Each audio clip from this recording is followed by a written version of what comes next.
What's going on, everybody? We're back with another episode of Pickin' Six, coming off a honestly pretty great weekend of picks between college football and the NFL. I am joined, as always, by Connor. Connor, how you feeling? How we doing? How was the weekend? Riding hot, went 5-3 overall across both sections of football that we covered. So feeling pretty good going into this week. How you doing, bro? I'm doing great.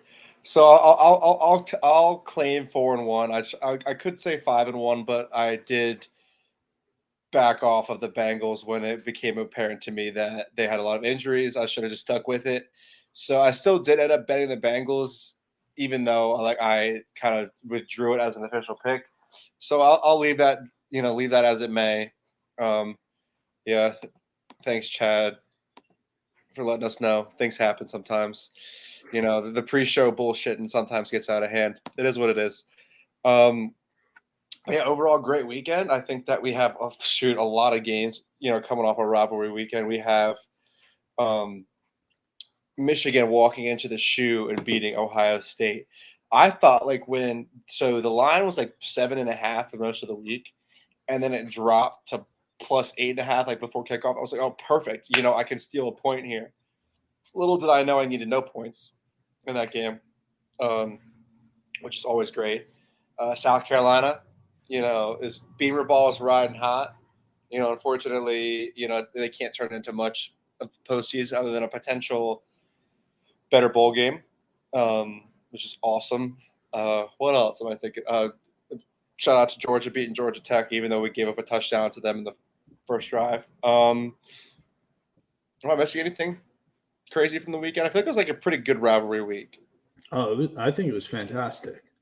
I mean, like we didn't really talk about it last week's episode, but TCU blew the doors off of. I don't even remember who they played, but Iowa State, and I thought that I think TCU was like just over a touchdown favorite, and I didn't even want to bring it up because I was like, oh no, it's like, who knows? But then it's very clear that they just boat raced Iowa State right off the mat. It didn't even matter.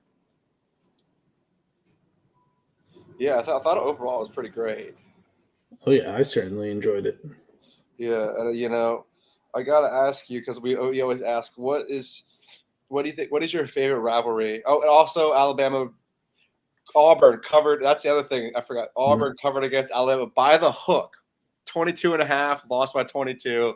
Listen, I never claimed that Auburn was gonna do any. Listen, 22 points is a lot against any team. So, Coach Caddy, served his purpose.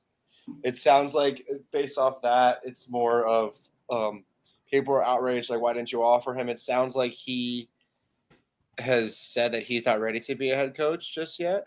I think he is going to be the associate head coach, or associate head coach to now Hugh Freeze down in Auburn. So that should be very interesting. I'm assuming they're probably offer. I'd be shocked if they didn't offer him the job and he just said, "I'm not ready." You know what I mean? But I'm with you there. Hugh Freeze is a coaching hire that comes with a lot of baggage, though. So we'll see how that turns out. NFL, didn't do too bad. I'm trying to think what any games that. I mean, my memory is shot. Where it's 9 As far as o'clock. what the games were last week, Yeah, I was gonna say, but my brain is shot about the NFL. I'm trying to. Yeah, we talked about it. the Bengals Titans. Yeah, I was talking about the across the league. We had Bengals Titans. I said I went off the Bengals, and then we had Colts Steelers. Colts did not get it done. Oh yeah, Jacksonville beat the Ravens. That was kind of crazy. Cleveland. Oh yeah, Cleveland went to OT with Tampa Bay and beat them. Like that's bananas. Mickey Joseph, Chad. My late night brain is not working at this very moment. I'm gonna need some help there. Commanders beat the Falcons. Chargers beat the Cards. Overall, not too bad. And Eagles. Oh my God, Eagles and the Packers went at it on what was that, Sunday Night Football? That was actually a pretty great game, for being honest. But yeah, are you ready to jump right into these conference championships? We're gonna do the Power Let's Five rip conference it. championships because that's all that really matters. Let's be real. Um, oh God, I did not hear about that. Now that I think about it, I feel like you did say something. That's why they're hiring. Who are they hiring? Yeah, Nebraska. I heard that like about an hour Yeah, ago. yeah. Nebraska. Nebraska's hiring someone. I know that Matt Rule of the Carolina Panthers is going to be now the head coach at Wisconsin. And I'm trying to think about who they just hired. Oh no, it was Matt Rule. I'm sorry, Matt Rule went to Nebraska. Who am I thinking? Somebody went to Wisconsin. Listen, the coaching carousel doesn't matter. The Kirby Smart's the head coach of the University of Georgia, and that's all my brain can handle right now. Um, Luke Fickell is who they just hired at Wisconsin. Yeah, Matt Rule went to Nebraska, which I think is going to be very interesting. Let's jump right into these games. Chad, do you just want to listen? Where's yeah? Chad's helping us from the waiting room, from the comments. We're Connor. I want to hear your thoughts about USC versus Utah. USC -2.5 versus Utah over under 68 points. How do you feel about this one? I mean, like it kind of goes back to what I brought up last week about USC. Their defense is Swiss cheese. Like they rank 102nd in yards, 110th in red zone touchdown percentage, and 126th in defensive success rate, stopping the ball. So I think Utah will be able to take advantage of this and be able to kind of stay close here with the high-powered USC offense in an eventual Heisman winner in Caleb Williams. Yeah, So that's a lock at this point. yeah, that I don't think that's up for debate now unless something bananas happens. But yeah, I like the Utes here to cover, and I'm also going to be rocking with the over. I think this one's going to be a high scoring affair. I think their matchup earlier in the season was in the 40s. Don't think it'll be that good, but like definitely we're going to see a lot of points here.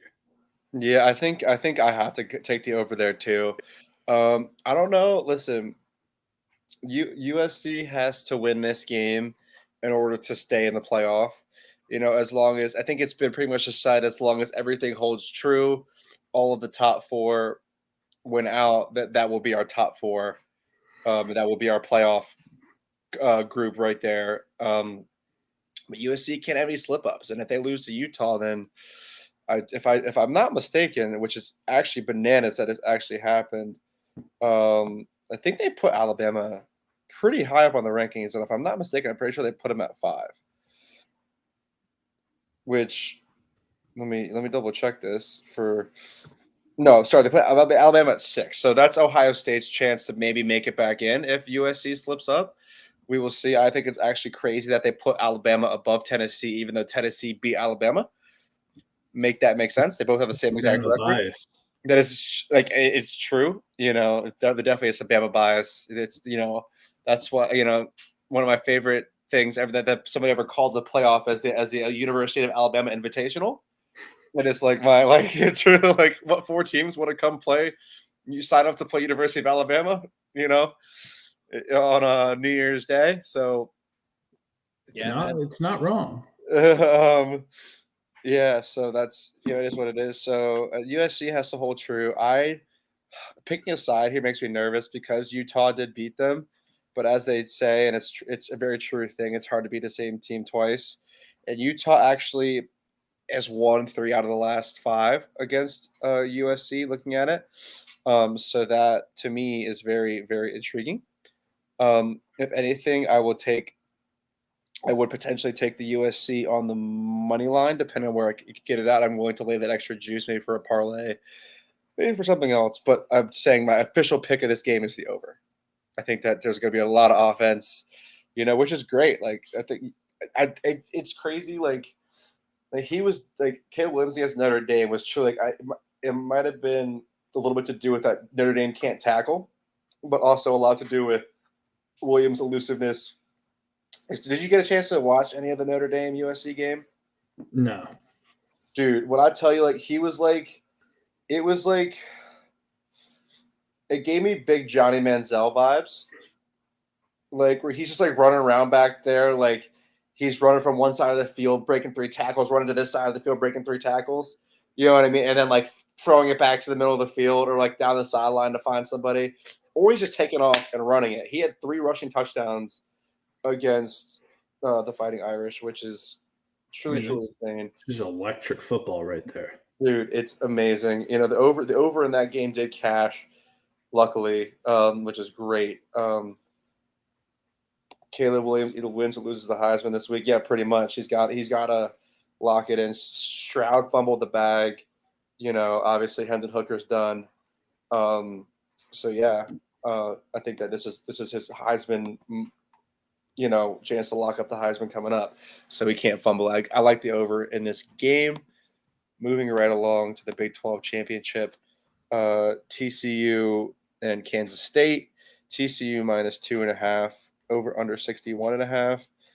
71% of the public money is on the TCU and the spread. Connor, how do you feel about this one? I think it's pretty common knowledge that TCU is a wagon.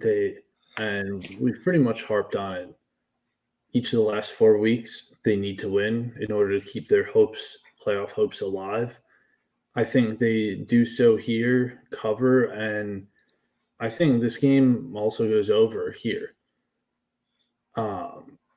TCU, however, does need to strike early. They can't start this game out down like they did this past weekend, because I think that could instill like a little bit of doubt in like voters' minds about like how good they truly are. But regardless, if they win the game, they'll be in.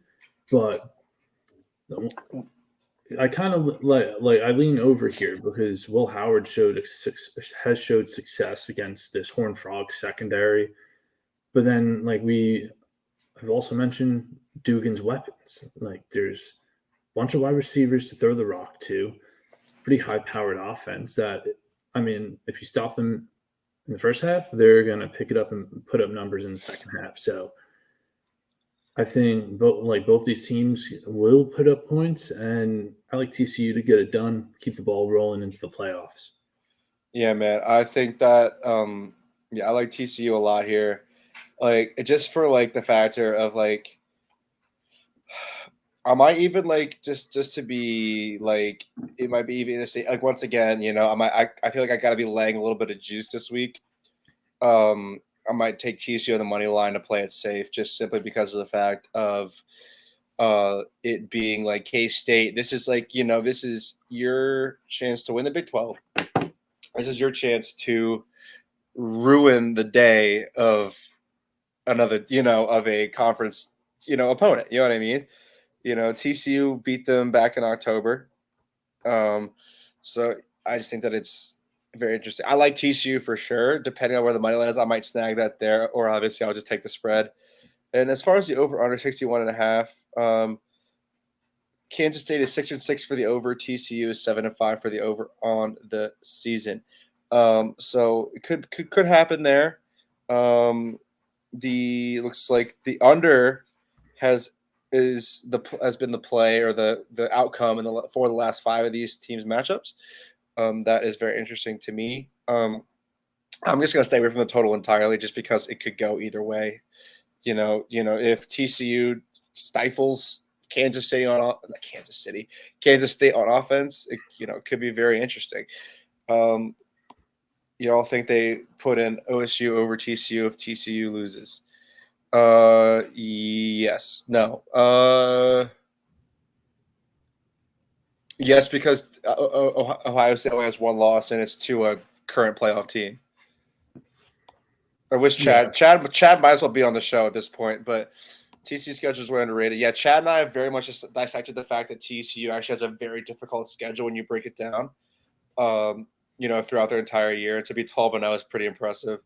I think that they would, for purposes of like being like like public uproar, if they were to put Bama in, if TCU or USC goes down, it'd be ridiculous.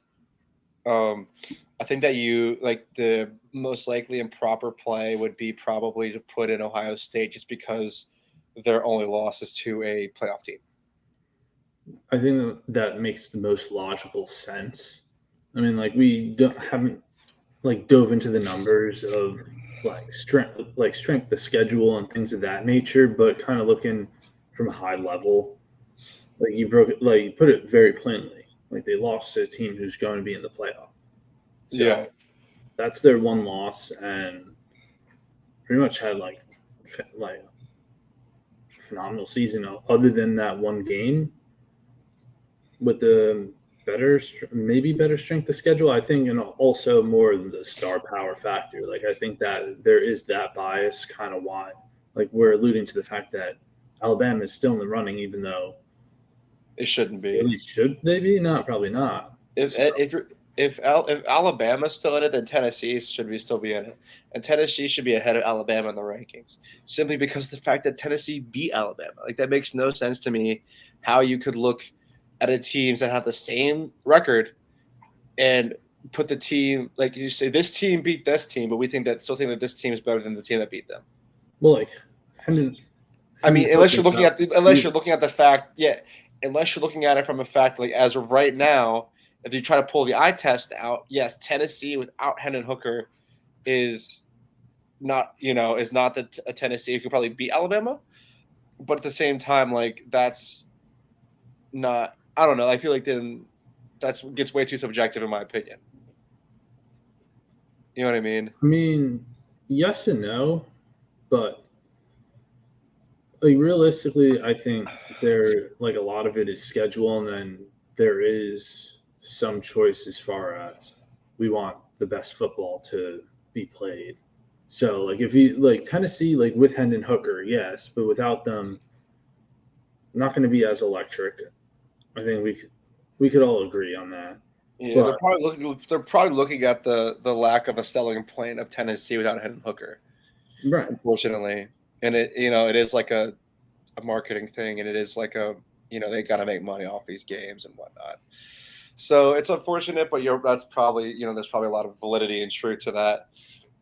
Unfortunately, moving down to Atlanta, and once again, I really wish Chad and I could be on it, but Chad and I will have our time in the sunshine to discuss at length how this game is going to turn out. Unfortunately, now LSU is no longer playing for a playoff spot. I mean, unless they are, I don't know. Probably not. They dropped them, which is crazy because they dropped LSU all the way down to 14 in the playoff rankings after that loss, which I get they have.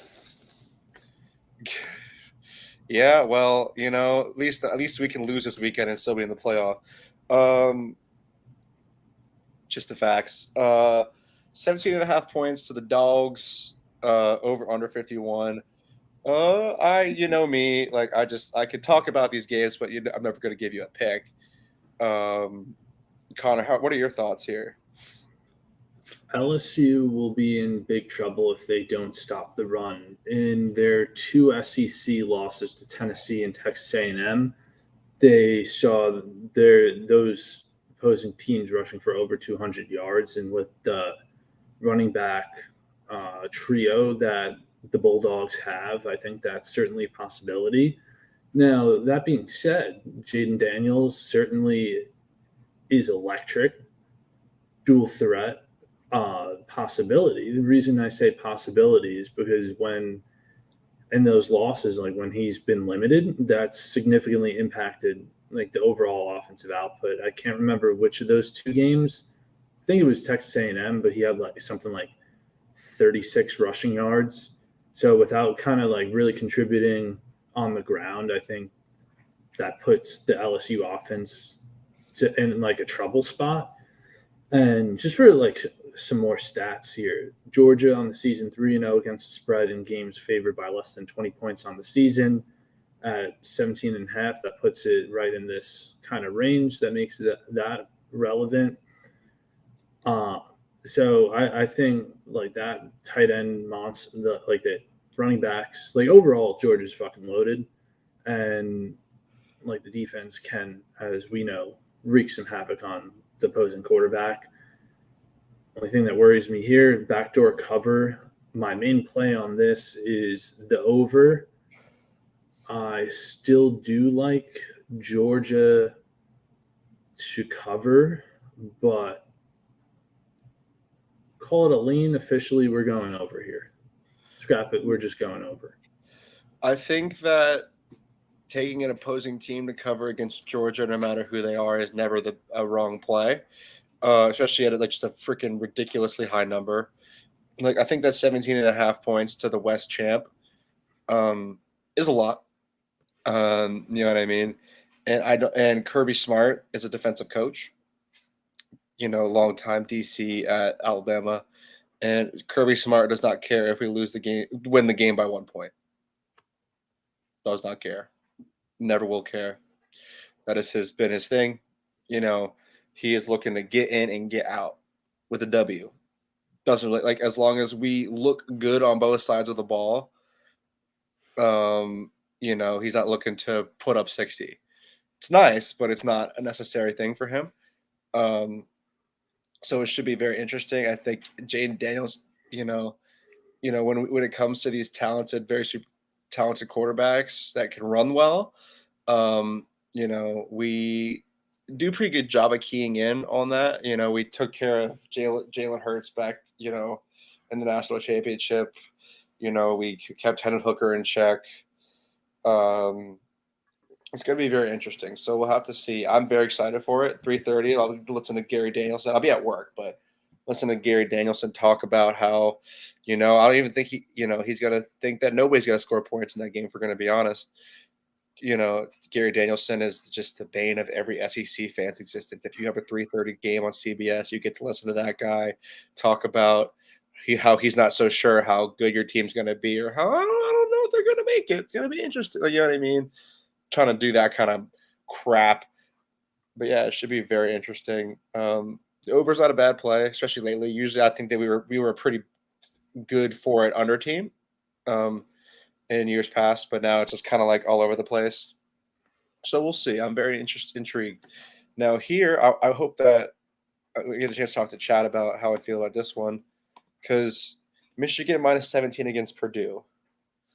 Now, one of the the Big Ten is known for just stubbing their toe when they got something good going, right?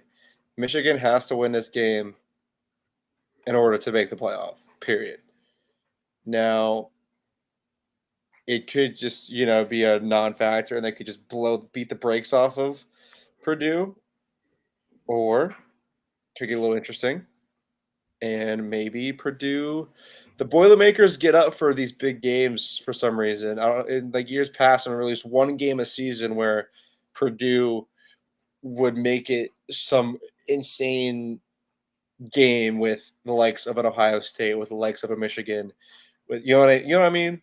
Oh, So 100%. I think that this is now. I'm not saying that we're on upset alert here, but like the 17 and a half, 7, 16, 16 and a half. Michigan 7-5 against the spread, 5-5 as the favorite, 4-4 at home.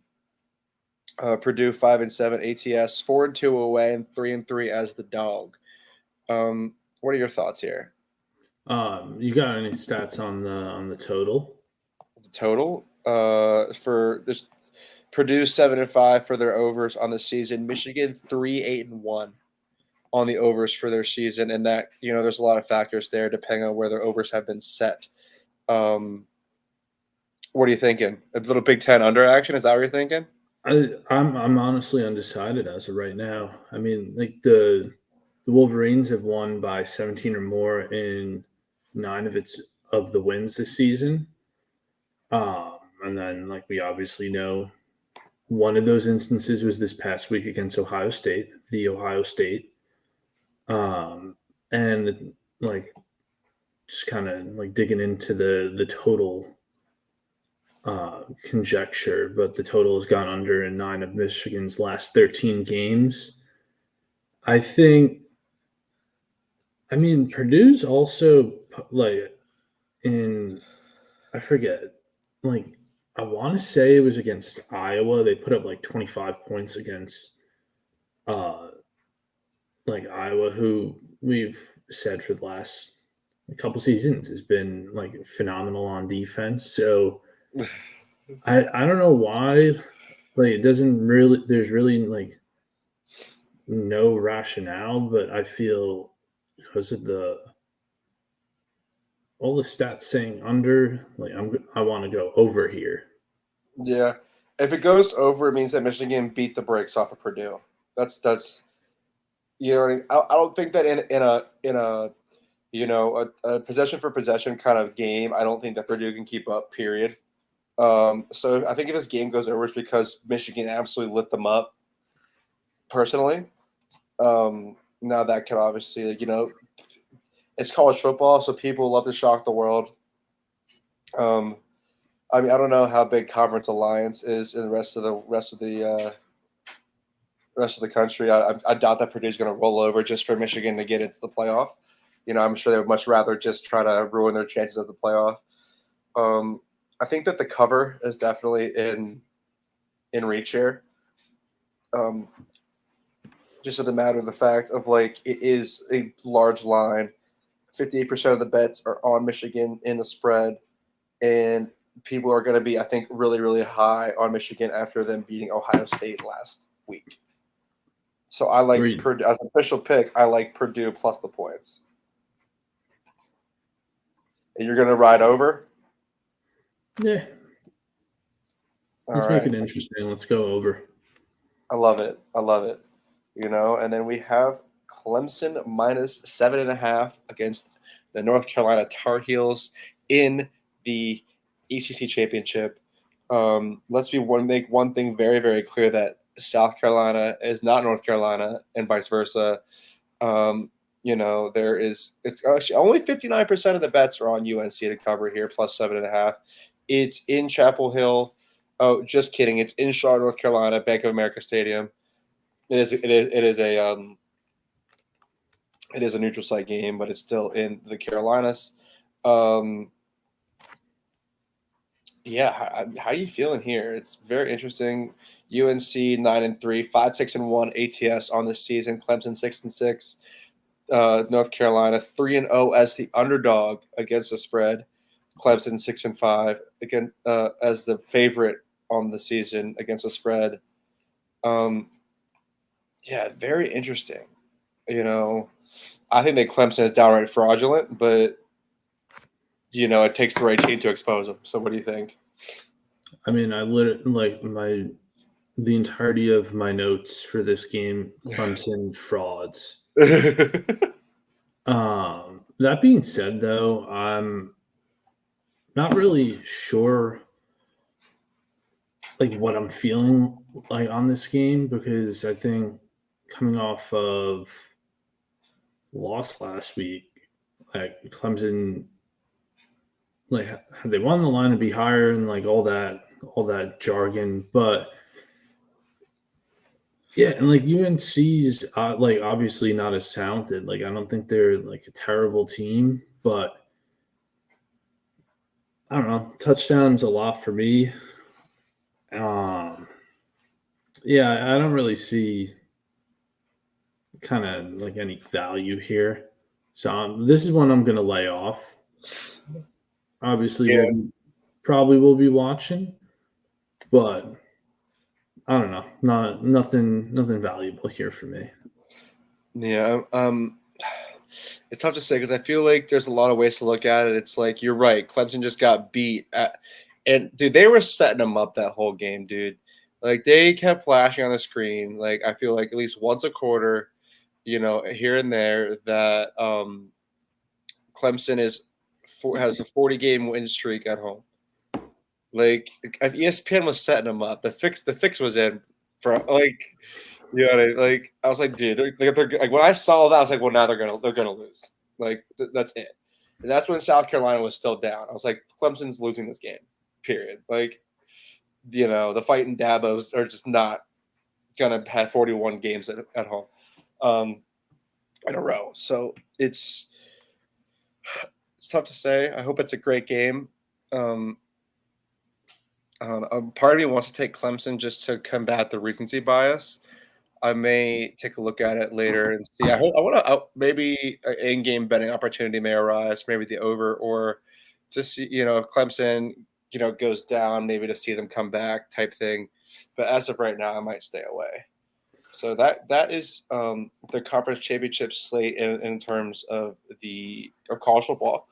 So let's just jump right into the NFL with the Cleveland Browns, the Browns that were victorious over Tom Brady and the Tampa Bay Buccaneers, are -7 points against the Houston Texans. Yeah, interesting game. I don't know how to look. I mean, 78% of the bets are on the Browns and the points. Yeah, very very interesting matchup. What do you think? I think we all know why that the money is where it is. Browns just won an OT down in Tampa on the road, and they're getting Deshaun Watson back for this game. And Going to be the talent-wise, starter? what? Is he going to be the starter for this game? I'm not entirely sure, but I think I've heard at least like a decent amount of chatter. Like leads me to believe that he'll probably be back starting under center. I would Yeah, imagine. Um, that being said, like some of the accusers will be in a suite at the stadium. for real. Yeah, I don't. I mean, like some like quick glance at Twitter. Like sometimes you never know, like how true some of that information is, but like kind of that combined, like just bringing in like a lot of other nonsense, and like it could have him shook. Like he hasn't played football in a little bit of time, and the Texans trash team, but also they can cover against a good offense. So yeah, I like Houston here to cover. Yeah, playing against a quarterback who wanted out of there so bad. Yeah. Oh yeah, that was the other thing. Like the Yeah, return to Houston. So like a lot of factors over there where like Deshaun Watson could be like get up all in his head and then like kind of lay a goose, not like an actual goose egg, but lay an egg really. I feel like if they're smart, they let Brissett play this game just because of all the stuff surrounding it. But also, they did pay. I feel like a pretty handsome amount of picks to get Deshaun to Cleveland. So it's I mean, when allowed, I think they're going to play him. yeah. I think you think you're right. So I don't mind the play of the Texans to cover with 78% of the bets being on the Cleveland Browns. Though we are saying that we're going to bet on the 1-9-1 Houston Texans. So very Sometimes when it doesn't make sense, it makes sense. no, I completely agree. I'm all for it. I'm a team ride with you on the just for no other reason, just because it could get very weird. The Houston Texans, even though it's we may come out looking really silly, but it's totally worth it. It's fun. Another game. The Packers without Aaron Rodgers, with Jordan Love, right? Is Aaron Rodgers playing this game, or is he not? What's the story there? I know he had to go. He had to go out of the game against Philly. I thought it's still up in the air whether he's going to play or not. Yeah, I know that it was definitely not confirmed, like at this point, whether he was good to go or not good to go. Yeah, I'm trying to. I know that Justin Fields is also questionable for this game. Still, Yeah, but I think he practiced in some capacity, so I kind of feel like he's going to play. yeah, Yeah, I mean, I was like, based on like your kind of mindset about Aaron Rodgers' status, makes me feel like he might not play, but also it's like the Chicago Bears, and I feel like Aaron Rodgers, like if he has trouble waking up to play football in the morning, he'll wake up just to dominate the Bears as he has done for so long. that's true. Like I think he could he's got like broken ribs, bruised ribs, whatever it is. I think just throw a little bit more padding on and kind of do what Wear the flak jacket. yeah, like the go Kirk Cousins and have like all the pads around like the sides and the stomach, and Yeah. like get maybe throw like some bubble wrap on there. I don't know, but I feel like he'll just want to get out there, sling the rock, and just make the Bears look foolish as he tends to. But yeah, I think his injury status makes it interesting. I just kind of wanted to shit on the Bears a little bit, to be quite honest. Per Pat McAfee show, because Aaron Rodgers goes on there every Tuesday. That's his thing. They've been doing it for like at least like the last year or so. That he expects to play. Aaron I'm Rodgers. taking the Packers. Yeah, Aaron Rodgers expects to play. He says, I quote, "I plan on playing this week," and that there's good news with the scans of whatever he had done. So yeah, let's do team ride with the Packers. Hopefully we don't get dummied by like some ridiculous, crazy nonsense that Trevor Siemian and the Chicago Bears can bring. Right? It's Trevor Siemian, right? Yeah, no, he got, or I don't know, because he got it was Peterman last week. Oh, and Nate Peterman. Sorry. Yeah, it's if Aaron Rodgers is playing, you gotta ride with that. With it going to Soldier Field, you gotta ride with Aaron Rodgers. With let's see, with the percent of the 63% of the bets are on the Packers, so we'll see. The Rodgers playing, you gotta go with it. Chiefs -2 against the Bengals. With what do we know? Do we know who's back or who's still not? Now I heard that there's a chance that Jamar is trying to come back to play. That Jamar Chase is trying to come back, and do we know where? We said Mixon was a concussion, so is he out of concussion protocol yet? Do we know? I mean, I was sitting my fantasy lineup this morning, and they're both still questionable, so might want to move them out of the starting lineup. But I think they're both going to be game time decisions, or they're not, at least there's not going to be a decision until the weekend. yeah, I think that's in all likelihood that'll be the case. I still like 52.5. I'm liking the over. I mean, the Chiefs have just been putting up numbers. Travis Kelce has been going crazy. Dude, So, unbelievable, really. yeah, it's been wild seeing what he could do. And I mean, the Bengals have enough talent. Like Joe Burrow can sling the rock to some other people. They got Samaje Perine, and some other talented receivers. So I think we're going to see a lot of offense. Over is my play. What are you thinking? I think it's definitely a possibility. Overs can be interesting. Who doesn't like it? Who doesn't like a good AFC shootout? Yeah, I don't see why that's not a possibility. I usually don't. For some reason I don't look at overs in NFL games because I feel like those tend to be potentially lower scoring. But it's definitely a possibility. Chiefs have gone over in 2 of their last 5. Bengals have gone over in 3 of their last 5. Head to head, the over is looks like 3 hit at 3 out of the last 5. So yeah, I could be down for that. I'm gonna see what happens with the players and who's available. I'm not gonna make an official decision on this game just yet. It's definitely one to watch. It's something I plan to bet later in the week. But yeah, very very intriguing game if you ask me. And I think I wanted to add 2 more games, but I only put in banners for one of them. That's fine. The 49ers -4 against the Miami Dolphins. The Miami's hot right now. So do we think that San Fran cools them off? 79% of the bets are on Miami and the points. What are our thoughts here, man? Yeah, they're putting out the fire here. The 49ers are at home, and I think like Jimmy G's I think I like through his first what was it?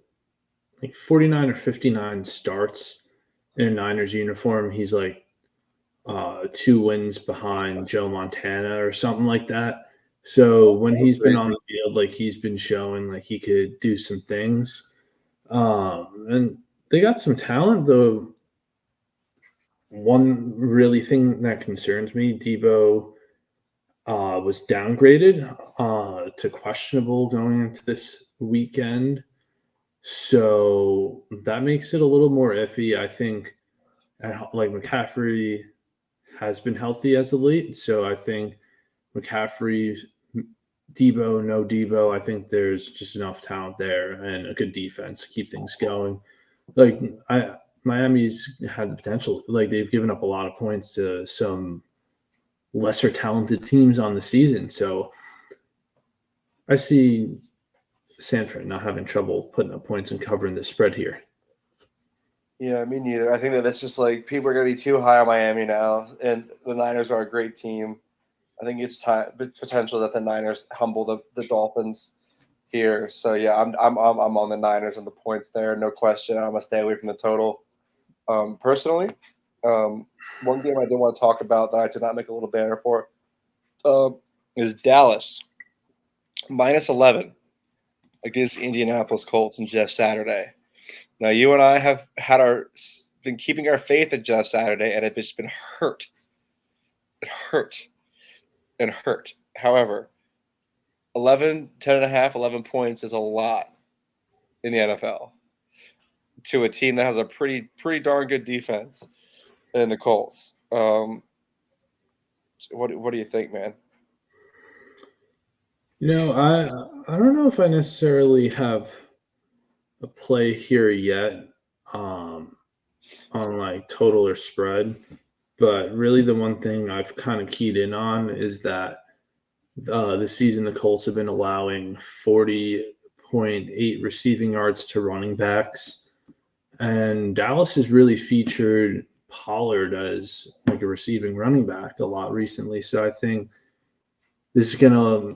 I think the prop play here is his over receiving yards. I'm not sure. Yeah, those haven't been posted yet, but I like that over. Not necessarily sold either way. The Colts have a good defense. I mean, like the real big issues, like their offense sucks. Jonathan Taylor was starting to get back into it. Pittman is putting up like some production, but when you're going up against like that Dallas defense, Micah Parsons with an aging quarterback like Matt Ryan, who's what 37 years old, He's been 30. running the ball a little bit though, dude. You see him getting mobile? I know, Not that but that matters, but I'm just saying. he's not Micah Parsons mobile. No, he is not. Not many people, not many quarterbacks in this league are, and that's kind of scary when you think about it.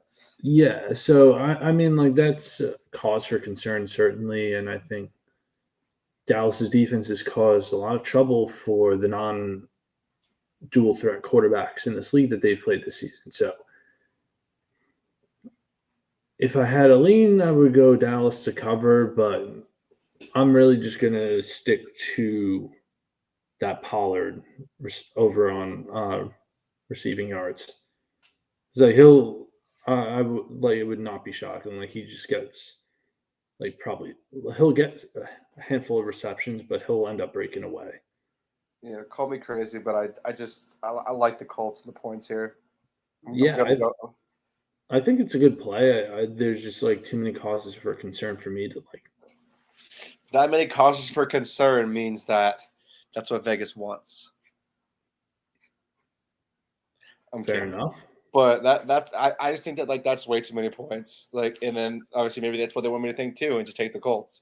I mean, But it's also in Jerry's world, and like let's throw it back to last season. Like we were pretty much blindly taking the Cowboys to cover at home in Jerry's world.